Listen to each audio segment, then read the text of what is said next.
Greek head coach Tim Watson. Good morning, Coach. Hey, what's happening, Sully? Hey, thanks for taking a few minutes. I know you guys are doing your walkthrough this morning. What's the mood of the squad? I know that these guys have been excited for this all year and been working hard to get to this point. And I'm not sure a lot of people thought you would get to this point, losing so many seniors from last year. But you guys have done a great job in going through the regular season and then taking down Collingswood and Haddonfield in the playoffs. Yeah, well, I appreciate it. We're trying to the kids are loose. They're confident. It's been good to have a little bit longer to prepare for these guys. We've had a few extra days than we would normally have, and that's the biggest thing. We wanted to make sure that there was clarity, because usually clarity precedes confidence, and I feel like our guys are pretty confident. It's just a matter of executing when the bullets are flying. It's going to be a physical football game on both sides of the ball. So we feel like we have a pretty good grasp of what we're going to see. It's not like you're going to see a ton of different formations and a ton of different plays. They're a traditional wing T football team, and they try to control the line of scrimmage. So we're ready for that. And offensively, we're going to try to do what we do and try to get our playmakers the ball in space and hope for the best. Can you give us a quick preview into your pregame speech? I don't. You know what, man? I don't usually plan those things, man. Got to let the emotion flow, right? Yeah, and this is one where I would hope I'll have something in the tank to give these guys, but at the same time, I don't know if there's much to say. I mean, this group is, like you said, I think I think in many ways we've exceeded what our expectations are. Not to say that you always go into it trying to find any sliver that you have to give these guys confidence. So you never go into it not wanting to compete for a championship. I don't think any coach really does that. But you also have reality, and losing all those guys that we lost last year, we thought on paper we had a great team, and if we could go back, arguably, we think we probably could have made a lot of noise in the Group 2 playoffs last year.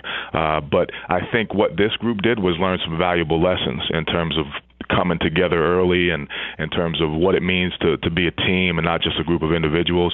So in many ways, last year's failures sort of springboarded us into this year and served as great lessons that these guys are kind of using, and the wisdom of some of the older guys on the team to continue to impress upon the younger guys the importance of sticking together was evident. And they're a gritty squad. It hasn't been pretty all the time, but they really impressed me in the playoffs with the two tough wins that we had against two very good football teams in Collingswood and Haddonfield. And I think they're loose and they're embracing this. I think our first year that we went to the championship, our second year as a varsity program, we were pressing a little bit, and there was a lot of tension, and actually one of our best players, I ended up having to sit that game because he was just wasn't focused, and it was kind of one of those deals where this time we're preparing as hard as we can prepare, and the guys are mentally sharp, but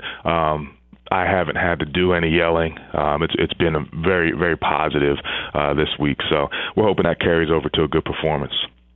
One thing I've really been impressed with this year is the way Amir Mitchell's handled himself. Here's a kid who kind of has his future mapped out. He's going to be graduating early, going to Michigan. And when you get a kid in that situation, you never know what you're going to get as a senior year. And he's really been so focused on this high school season. He wants to win a championship for these guys before he leaves. And when your best player, when your most high-profile player is that invested in the team, it's got to be a great thing. Yeah, it is, and I think at the end of the day that has been his motivating factor, and I think it's been challenging for him this year at times. Number one, to keep the motivation, because let's just keep it real. If you're a kid that's going to Michigan and you take your visit to to the big house and watch a football game, and then you're coming back to little old South Jersey and you're playing in front of 800 kids or 800 fans, I should say.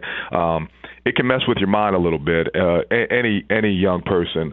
So we've tried to do our thing and make sure that he stays focused. But it's been a challenge for him, and he's constantly kind of battled back, and it's been a process for him to try to remain focused. So it hasn't been easy, and there's been a ton of distractions, and there's times where his frustration may not have been seen from the outside world, but it may have been expressed at times, and then he would always bring it back. And we're at this point now where here's a young man that's actually taking an extra class as we're speaking to graduate early. He's got about 20 days with us, and I think there's been some good times, but whenever some type of distraction as far as going to Michigan stuff does come into play, he would kind of bring it back and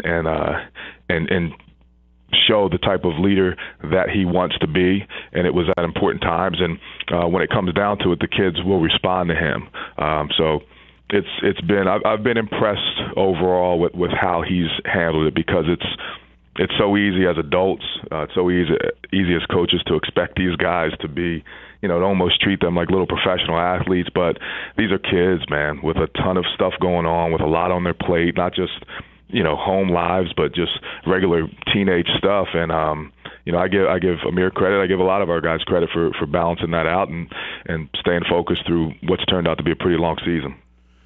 Good stuff. I appreciate you hopping on board, Coach. We're up against the end of the show here, but definitely thanks for taking a few minutes, and good luck tomorrow. We'll see you out there at Rowan. You got it. Thanks for a great season, Sully. All right. Thanks, Coach. See ya. That was Coach Tim Watson of the Cedar Creek Pirates.